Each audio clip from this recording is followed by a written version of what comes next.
আমরা মুখে বলার মতো সাহসও এখন আমাদের সেই হয় নাই। তাহলে আপনি দেখেন আমরা কি পরিমাণ আতঙ্কে এখনো পর্যন্ত আছি।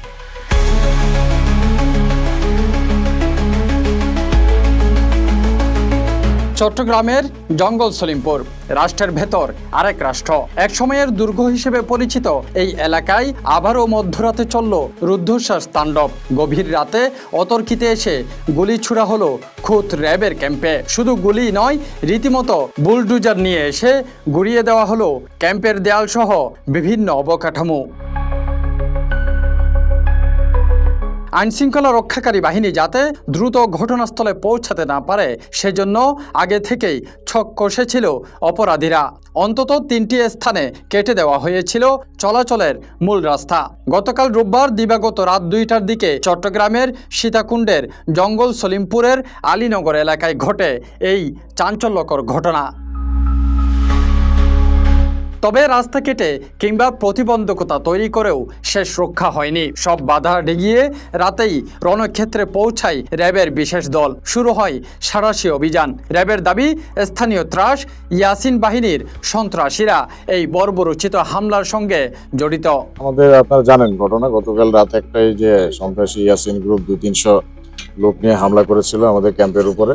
তো আমাদের ক্যাম্প আইনানুগভাবে এর প্রতিকার করেছে এবং তারা বিভিন্ন ধরনের অস্ত্র, দেশীয় এবং AK-47 রাইফেল এগুলো দিয়ে ফায়ার করেছে। আমাদের সদস্যরাও পাল্টা গুলি করেছে। তবে পুরো ঘটনায় কেউ হতাহত হয়নি। আমাদের কিছু সদস্য তারা ইট পাটকেল যেগুলো থ্রো করেছে এটাতে হালকা একটু আহত হয়েছে। এই ঘটনায় জিজ্ঞাসাবাদের জন্য ধরে নিয়ে যাওয়া হয়েছে অন্তত 25 জনকে।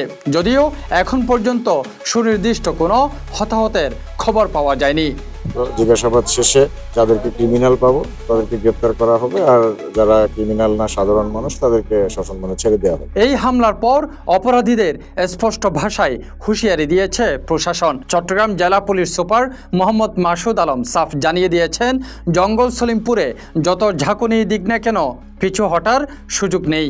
আগ্নেয়াস্ত্র কিছু কিছু ক্ষেত্রে ইউজ করেছে এবং প্রত্যুত্তরে আমাদের এখানে যারা ফোর্স অফিসার ছিল তারাও কিন্তু হচ্ছে আমাদের এখান থেকে অস্ত্র ব্যবহার করেছে। বিশেষ করে আমাদের শর্টগান, চাইনিজ রাইফেল বা গ্যাস গানও ব্যবহার করা হয়েছে। সব মিলে 104 রাউন্ড আমাদের পুলিশের পক্ষ থেকে ব্যবহার করা হয়েছে, মানে শক্তভাবে প্রতিরোধ করা হয়েছে। এদিকে প্রশাসনের এমন কঠোর অবস্থানের পরও বারবার সন্ত্রাসী কর্মকাণ্ডের পুনরাবৃত্তিতে চরম আতঙ্কে দিন কাটাচ্ছেন স্থানীয় সাধারণ মানুষ।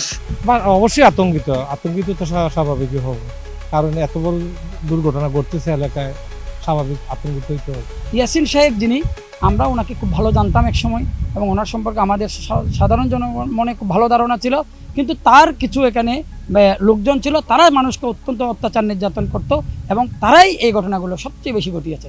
উল্লেখ্য, দীর্ঘদিন ধরে অপরাধীদের অভয়ারণ্য হিসেবে পরিচিত এই জঙ্গল সলিমপুরের নিয়ন্ত্রণ নিতে গত 9 মার্চ সেনাবাহিনী, র্যাব, পুলিশ ও বিজিবির প্রায় 3200 সদস্যের এক বিশাল যৌথ অভিযান চালানো হয়। অতীতে বহুবার প্রশাসন এখানে অভিযান চালাতে গিয়ে হামলার শিকার হলেও ওই দিন এলাকাটি পুরোপুরি অবমুক্ত করা হয়। কিন্তু রোববারের এই রাতের আধারের হামলা প্রমাণ করে পর্দার আড়াল থেকে এখনও চক্রান্ত চালিয়ে যাচ্ছে অপরাধী চক্র। তাফহিম আলমগীর, সিটিজি পোস্ট, চট্টগ্রাম।